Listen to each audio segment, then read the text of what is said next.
To assemble a Minibore tool holder after unpacking or when changing the insert, make sure the tool holder seat is clean and free of any type of debris.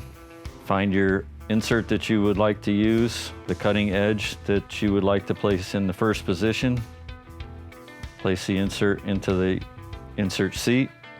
These little screws, what I like to do is to put them on the wrench first and hold it on with my fingernail, and then place the screw into the hole in the insert, taking the torque down a bit so I feel it's almost tight, backing it off a little bit, pushing against the insert, and then doing the final tighten.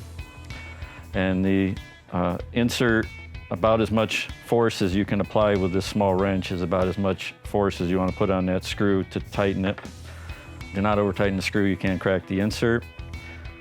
The flat on the tool holder aligns the insert cutting edge at the proper K angle for increased screw engagement strength.